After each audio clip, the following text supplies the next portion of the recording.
Salut Rémi, Salut Richard. merci de m'accueillir chez toi. Est-ce que tu peux te présenter rapidement, s'il te plaît?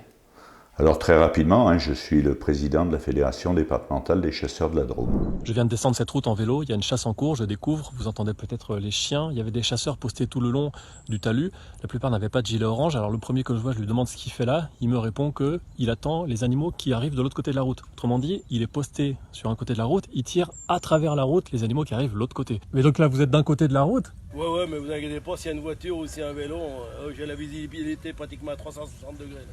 Et vous, ça veut dire que vous allez tirer à travers la route? Ouais, mais par-dessus, on risque rien, de toute façon. Bah mais quand même, votre belle, elle va... Non, mais- Vous faites un tir fichant. Ah bah je suis en tir fichant contre le machin, contre l'ado. D'accord, mais votre balle, elle va quand même traverser la route.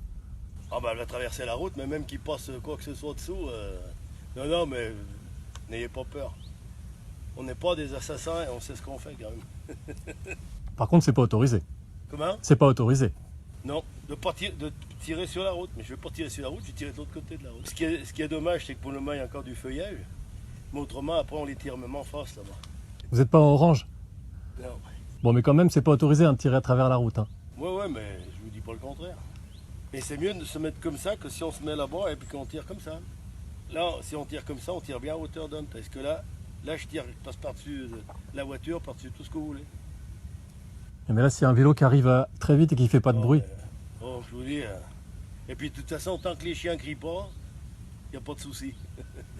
J'ai cru comprendre dans les sorties un petit peu médiatiques que tu as faites que tu étais pour le moins scandalisé.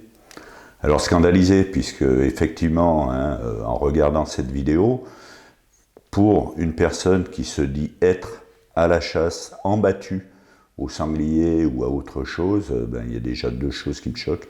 La première des choses, s'il est en action, je ne comprends pas que cette personne ne soit pas vêtue d'un habit orange fluo. Et Comme puis, comme le demande la comme réglementation. l'exige, la réglementation. Et puis alors la deuxième chose, ce qui est encore presque plus ahurissant, c'est de parler de tirer au-dessus d'une route.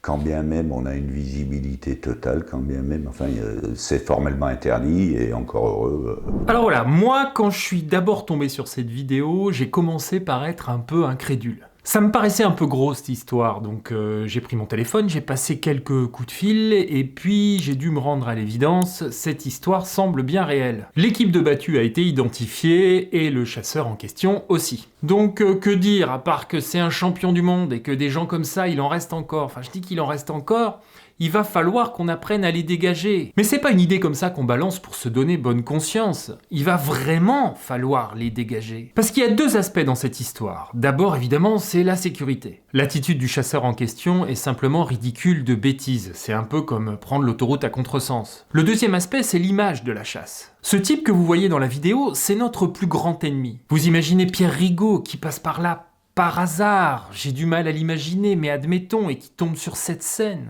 Mais c'est littéralement du pain béni pour lui. Vous croyez qu'il est réellement scandalisé? Non, c'est pour ça qu'il existe. Je voudrais vous lire à ce sujet un extrait du Dauphiné libéré qui lui sert littéralement la soupe. Alors, attendez, c'est un internaute qui m'a envoyé ça.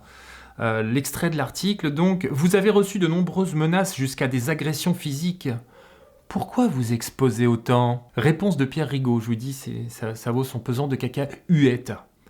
Je préférerais faire autre chose que parler des chasseurs qui font n'importe quoi, dit-il une main sur le cœur. C'est insupportable de lire que je fais de l'argent avec la diffusion de vidéos. C'est un foutage de gueule de la part des chasseurs car je pourrais vivre mieux en faisant tout à fait autre chose, en prenant moins de risques. Vous imaginez 2 secondes le toupet du gars quand même qui passe son temps à essayer de confondre les dérives de la chasse en mettant son lien Tipeee de manière absolument systématique en tête de tous ces articles, de toutes ces prises de position. Et venir nous expliquer que tout ça, mon Dieu, n'a rien à voir avec l'argent, je pourrais tellement en gagner ailleurs. Dis donc Pierrot, tu serais pas un petit peu en train de te foutre de notre gueule par hasard? Oh bah là, puis prendre des risques, c'est quoi ton histoire de risque? T'as vraiment peur pour ta vie? Je reçois des dizaines, depuis que j'ai démarré cette chaîne, des milliers de menaces de mort. Voilà, à un moment donné, on est tous les deux des personnages dits public parce qu'on a décidé d'ouvrir notre gueule, justement en public, et il y aura toujours des trolls pour nous expliquer qu'on doit mourir ou je sais pas quoi, mais... Bref, non, il est pas scandalisé, il est content, parce que ça justifie son existence. Et je vais le dire, bien sûr que je vais le dire, ça lui fait un petit épisode médiatique qui devrait renflouer un peu les caisses. Mais bref, hein, revenons aux champions du monde au bord de la route. Et malheureusement, je crois que dans la chasse comme dans plein d'autres activités, eh bien nous avons des individus qui s'affranchissent des règles de bon sens, de sécurité, de courtoisie, de tout ce qu'on peut imaginer. Et moi je sais qu'avec mon conseil d'administration, dans ce cas-là, on n'a pas de pitié. Et il ne faut pas en avoir, c'est dehors, allez hop, ça dégage. C'est une mesure à titre conservatoire, donc la CCA a prononcé l'interdiction pour lui de participer à quelque activité cinégétique que ce soit. Il ne pourra pas aller à la bécasse, il ne pourra pas... En attendant, que l'enquête se fasse. Que l'enquête se fasse. Voilà. De toute façon, qui c'est qui a envie de chasser à côté de lui, hein, je vous le demande. La CCA, en discutant avec le président, a pris la très sage résolution d'exclure immédiatement de la société de chasse la personne qui s'exprime. Oui, parce qu'il faut rappeler un truc. Les chasseurs n'ont pas de pouvoir de police. Nous, on peut l'exclure de la chasse, mais pour toutes les autres sanctions, c'est la justice. On n'a plus qu'à attendre les éventuels développements de cette affaire. Il va falloir vraiment comprendre une chose. L'objectif de Pierre Rigaud, comme toutes les associations anti-chasse, c'est l'abolition de la chasse. Et sa méthode pour tenter d'y parvenir, c'est la compilation de toutes les dérives de la chasse. C'est une méthode de propagande bien rodée qui consiste à abreuver le public d'images et de faits potentiellement révoltants en espérant qu'il y ait un mouvement dans la population qui mettra la pression sur le législateur. Oui, la réalité, il s'en tape, vous le savez bien, ça l'intéresse pas. Son objectif, c'est de créer de l'émotion négative.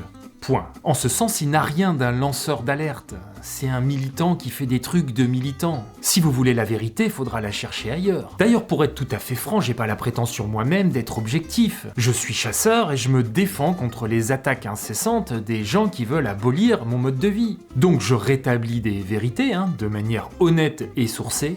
Je ne mens absolument jamais. Mais pour continuer à ne pas mentir, je suis bien obligé d'avouer que je vois sans doute la chasse un peu avec les yeux de l'amour. Si moi je suis capable d'avouer ça, comment pouvez-vous imaginer que ceux que j'ai confondus dans leurs mensonges sur ma chaîne YouTube depuis des mois puissent être dans le vrai? Comment imaginer qu'ils puissent être, comme ils adorent le répéter, dans l'information du public? Face à des idéologues qui instrumentalisent chaque dérive, il n'y a qu'une seule solution: l'exemplarité. Et cette exemplarité passe par un nettoyage interne en profondeur des mauvaises pratiques, et aussi des gens qui en sont à l'origine. Je laisse le mot de la fin à Willy Schran, le président de la Fédération nationale des chasseurs. Je demande aussi à chacun d'entre vous de mettre en retrait de vos chasses toute personne ayant une attitude contraire à une pratique totalement sécurisée. Voilà, rendez-vous sur chasseéternelle.com pour d'autres aventures. Merci aux donateurs Tipeee et PayPal qui financent cette vidéo. Et merci à tous ceux qui soutiennent mon travail de toutes les manières possibles. D'ailleurs, au passage, l'une d'entre elles est déjà de vous abonner. Je vous dis à bientôt sur Terre ou ailleurs.